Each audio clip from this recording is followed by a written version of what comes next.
В Европе скоро будет война, и к ней нужно готовиться.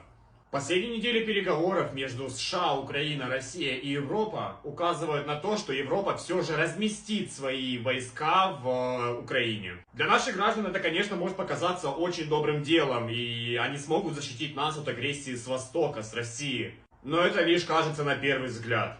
Дело в том, что для России войска в бывшей Советской Республике это красная тряпка для быка. Кроме того, Европа очень слаба, и американцы ясно дали понять, что они выходят из Европы и не будут ее защищать.